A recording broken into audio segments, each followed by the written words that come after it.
ఎప్పుడూ వచ్చే ఆదాయం కంటే అదనంగా కొంత ఆదాయం వస్తే ఆ ఆనందం చెప్పలేనంతగా ఉంటుంది. ఉద్యోగస్తులు, వ్యాపారులు బోనస్లు తీసుకోవడం మామూలే. అన్నదాతలు కూడా బోనస్ తీసుకునే అవకాశం ఉంటుంది. వారు సాధారణంగా వేసుకునే 2 పంటలతో పాటు అదనంగా 3వ పంట వేశారనుకోండి, అటు అదనపు ఆదాయంతో పాటు ఇటు భూసారాన్ని కూడా పెంచుకునే అవకాశం కలగటం రైతుకు బోనస్ లాంటిదే కదా. మరి అలా బోనస్ పంటగా పెసరను 3వ పంటగా సాగు చేశారు ఆంధ్రప్రదేశ్ రాష్ట్రానికి చెందిన శ్రీకాకుళం జిల్లా అరసవెల్లి గ్రామానికి చెందిన లక్ష్మణ్ రాజు. 3వ పంటగా పెసర సాగు గురించి రైతు మాటల్లో విందాం. మాకు 4 ఎకరాల వ్యవసాయ భూమి ఉంది. మొదటి దఫాగా ఖరీఫ్లో వరి విత్తనాలు చల్లుతాము. అది అయిపోయాక మా మిన విత్తనాలు 2వ పంటగా జల్లి అవి తీసాక మేము 3వ పంటగా మేము పెసరలు చల్లుకుంటాము. మాకు బోర్ సదుపాయం ఉంది. వాటి ద్వారా మేము ముందు మినుములు తీసాక పొడుదుక్కు దున్నుకుంటాం. 2 సార్లు దున్నుకొని బస్తా డిఏపి తర్వాత 10 కేజీ విత్తనాలు చల్లాక అక్కడ విత్తనాలు చల్లిన 2 రోజుల లోపు మేము కలుపు మందుని స్ప్రే చేస్తాము. తర్వాత అక్కడ నుంచి ఒక 30 రోజులప్పుడు 319 వేప నూనె కలిపి స్ప్రే చేస్తాము. 30 రోజులప్పుడు మేము మల్టీకే ఓటుని ఎమైత్ బెంజిన్ ఇవి మేము స్ప్రే చేస్తాము. పంట అయితే చాలా ఆశాజనకంగానే బాగానే వచ్చింది. మాకు మధ్యలో ఒక 2 తడులు నీరు అవసరం అయితే మాకు బోర్ సదుపాయం ఉంది. బోర్ ఉంటుంది కాబట్టి మాకు నీరు విడిచిపెట్టుకుంటాము.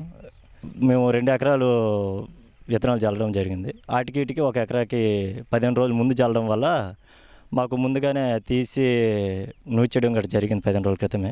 ఆ ఎకరా ఇంచుమించు ఒక 4.5 క్వింటాల వరకు వచ్చింది. మనకి 4 క్వింటాలు అంటే క్వింటా 7,500 లెక్కేసుకున్న ఒక 30,000 వరకు ఆదాయం చూపిస్తుంది. అందులో మన ఖర్చులు ఒక 10,000 తీసిగా మనకి మిగులు 20,000 వస్తుంది. ఆ 20,000 కూడా 3వ పంటగా రాబడి అంటే మనకి పర్లేదు. 2 నెలలు అది దీని పంటకాలం కూడా 60-65 రోజులే ఒకేసారి పంట చేతికి వస్తుంది. ఇక్కడ ఎవరు కూడా పండించడానికంటే కొంచెం 3వ పంటగా అనేసి ఆసక్తి చూపరు. పంటకు సంబంధించిన ఏవైనా సలహాలు సూచనలు కావాలనుకున్నా సరే మేము కృషి విజ్ఞాన కేంద్రం ఆమదవలసలో నుంచి కనెక్ట్ చేసుకుని వాళ్ళ సలహాల మేరకు మేము పాటిస్తూ ఉంటాము. 3వ పంటగా పెసర సాగుకు ఆముదాలవలస కృషి విజ్ఞాన కేంద్రం శాస్త్రవేత్తలు రైతులను ప్రోత్సహించారు. పెసర సాగు గురించి ఇక్కడి శాస్త్రవేత్త డాక్టర్ కిరణ్ కుమార్ ఇలా తెలియజేస్తున్నారు. లక్ష్మణ్ ఆయన విత్తనం విత్తే దగ్గర నుంచి మళ్ళీ కోత కోసే వరకు కూడా అన్ని సాంకేతిక సలహాలు కూడా మన దగ్గర నుంచి తీసుకోవడం జరిగింది.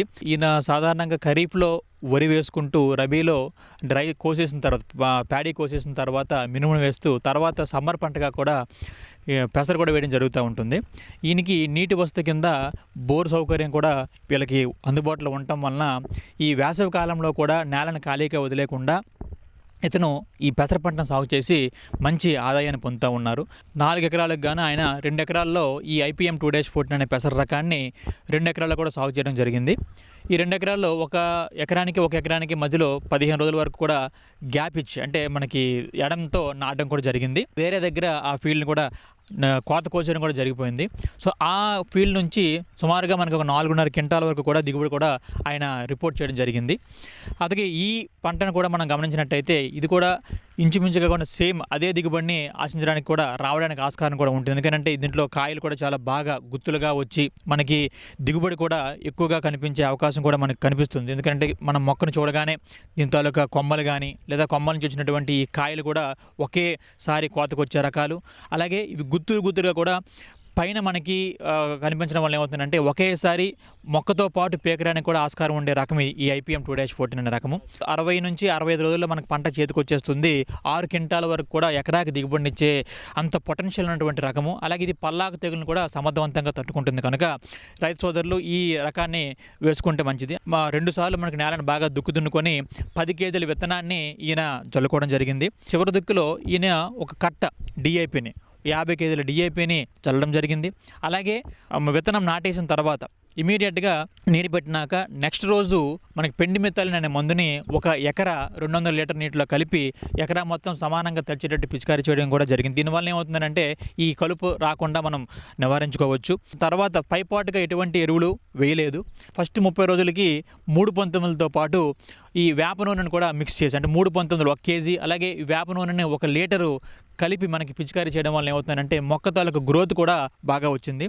అలాగే ఈ 50 రోజులకు వచ్చినప్పటికీ మనకి పూత పిండి టైంలో మనకి ఎక్కువగా ఈ మారుకా మచ్చల పురుగు అనేది ఎక్కువగా ఆశించి నష్టపరుస్తూ ఉంటుంది. కాబట్టి దాని నివారణకు ఇమామెక్టిన్ బెంజోయేట్ అనే మందును 80 గ్రాములు, అలాగే దాంతోపాటు కాంబినేషన్లో ఈ 13-0-45 అంటాం, దాన్ని మల్టీకే అని అంటాము. మల్టీకే అనేది 1 కేజీ వరకు కూడా తీసుకొని 200 లీటర్ నీటిలో కలిపి ఈ రెండింటి మందుల మిశ్రమాన్ని స్ప్రే చేయడం వల్ల ఏమవుతుందంటే ఈ మారుకా మచ్చల పురుగు కూడా నివారించవచ్చు. దాంతోపాటు ఈ మల్టీకేలో మనకి ఈ పూత పిండి దశలో మనం కొట్టడం వల్ల ఏమవుతుందంటే కాయ కూడా నిబ్బరంగా వచ్చి గింజలు కూడా చాలా బలంగా తయారవడం జరుగుతుందన్నమాట. సమ్మర్లో వేయడం వల్ల ఏమవుతుందంటే ఈ పెసరకి బూడిద తెగులు కూడా ఆశించడం అనేది చాలా చాలా తక్కువగా ఉంది. అసలు ఈ ఫీల్డ్లో మనం బూడిద తెగులు మనం రిపోర్ట్ చేయలేదు, ఎక్కడ కూడా మనం గమనించలేదు. కనుక ఆ బూడిద తెగుల మీద మనం పెట్టే ఖర్చు కూడా ఇక్కడ 0 అనమాట. పల్నాకు తెగులు కూడా ఈ సమ్మర్లో మనం ఎక్కడ కూడా గమనించలేదు, ఈ వెరైటీలో రాలేదు కూడా. కాబట్టి వీటి మీద పెట్టే మందుల మీద పెట్టే ఖర్చులు కూడా కంప్లీట్గా తగ్గిపోవడం కూడా జరిగింది.